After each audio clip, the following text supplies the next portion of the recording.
మీరేమీ కంగారు పడకండి, బ్రహ్మాండమైన సంబంధం తీసుకొస్తాను. మీరు నా మాట నమ్మాలి. ఇదే మాట సంవత్సరం నుంచి చెప్తున్నారు. ఏం చేయమంటారు సార్, ఈ రోజుల్లో కూడా పెళ్లి కొడుకులు కట్నం అడుగుతున్నారు, లేదా అమ్మాయికి జాబ్ ఉందా అని అడుగుతున్నారు. ఎలాగో అమ్మాయికి జాబ్ వచ్చేసింది కాబట్టి ఓ బ్రహ్మాండమైన సంబంధం చూస్తాను. మీరు నా మాట నమ్మాలి. వస్తానండి, వస్తానమ్మా. అయ్యో టైం అయిపోతుంది, అవతల బోల్డని పనులు ఉన్నాయి. ఆంటీ సంబంధం ఎవరికి? స్వప్నక బాబు. కొంప ములిగిందిరా. కుదిరిందా? మంచి సంబంధం తీసుకొస్తానని చెప్పి ఇంతవరకు ఒక్క మంచి సంబంధం కూడా తీసుకురాలేదు. ఈ మ్యారేజ్ బ్రోకర్లతో పెట్టుకుంటే అంతా డ్యామేజ్ మాస్టారు. అవును మాస్టారు, 420 గాళ్ళందరినీ తీసుకొచ్చి 24 క్యారెట్స్ గోల్డ్ అని నమ్మించేస్తారు. ఇన్నాళ్ళ కరెక్ట్ గా క్యాచ్ చేసేవరా? నువ్వు కూడా చాలా రోజులు క్యాచ్ చేసావు. ఈ మ్యారేజ్ విషయంలో చాలా జాగ్రత్తగా ఉండాలండి. మనకు తెలిసిన వాళ్ళలో మంచి ఫ్యామిలీని చూసి మంచి అబ్బాయికి ఇచ్చి చేయాలి. వేసాడు గాలం. నువ్వు చెప్పింది నిజమే.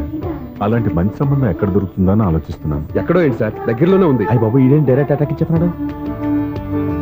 దగ్గరలో ఉందా? ఎక్కడ? వైజాగ్ లో నాకు తెలిసిన మంచి ఫ్యామిలీ ఉంది మాస్టారు.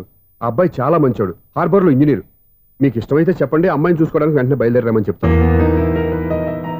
ఏంటి ఎంత పెద్ద టర్నింగ్ ఇచ్చాడు? అసలు ఇటు ప్లే ఏంటో మన స్క్రీన్ ప్లే కూడా అర్థం కావట్లేదే. ఏంటి సార్ ఆలోచిస్తున్నారు? ఇందులో ఆలోచించేదే ఉంది. నీకు వాళ్ళ మీద నమ్మకం ఉంటే వెంటనే రమ్మని చెప్పు.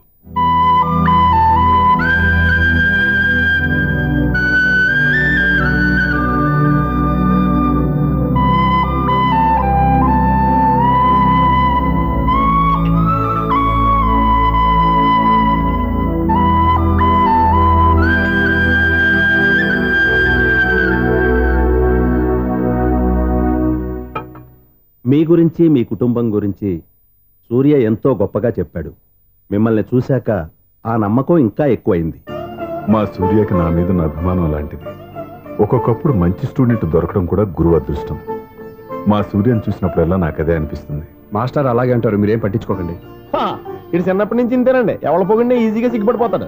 మీరు కూడా మాస్టర్ దగ్గరే చదువుకున్నారా? నేను ఈయన దగ్గర చదువుకున్న తక్కువ అని ఇంట్లో చదువుకుని ఈనాడు పేపర్లు ఎక్కువ అండి. తను సినిమా రైటరు, డైరెక్టర్. డైరెక్టరా? ఇంతకీ మీరు ఏ సినిమాలు తీసారండి? ఇంకా తీద్దామని వీడేం చేస్తారు? వీడి గురించి చెప్పాలంటే మాయా బజార్ అంత కథ ఉందండి. ముందు అమ్మాయి ఎలా ఉందో చెప్పండి. ఆ అమ్మాయికి ఏమండి బంగారు బొమ్మలా ఉంది. బొమ్మలా ఏంటండి? అందం మంచితనం ఉన్న అమ్మాయి అందరికీ దొరుకుతుందా? పైగా చదువుకు చదువు, తెలివికి తెలివి. ఒక్క మాటలో చెప్పాలంటే ఆమె మీ ఇంటి కోడలైందనుకోండి, సరస్వతీదేవి, లక్ష్మీదేవి మీ ఇంట్లో కొలువు ఉన్నట్టే. నీ మనసులో నా గురించి ఇన్ని ఆలోచనలున్నాయా? నువ్వే గెలిచావు. ఈ పెళ్లి చూపులు అతనికి నాకు కాదు, నీకు నాకు. ఎన్ని సంబంధాలు వచ్చినా క్యాన్సిల్. ఈ జన్మకి నువ్వేరా నా మొగుడివి. ఎన్నిసార్లు చెప్పాలరా నీకు? కోర్త కల్దోడు కింద పడిపోతాయి యాదవ్ని. అలా అన్నా ఒక్క లెటర్ రాసి పెట్టానా? నీ హ్యాండ్ చాలా మంచిదన్నా. నీ హ్యాండ్ తో నా లవర్కి లవ్ లెటర్ రాస్తే నా లవ్ సక్సెస్ అవుతానా? ఒరేయ్, లవ్ లో నేను ఏ హెల్ప్ అయినా చేస్తాను, కానీ ఈ లెటర్స్ మాత్రం రాయను రా బాబు. దేనికన్నా? ఇలాగే ఓసారి ఒక లెటర్ రాస్తే దాన్ని వదిలేసి నన్ను తగులుకుంది. దాన్ని నేను వదిలించుకునేసరికి 5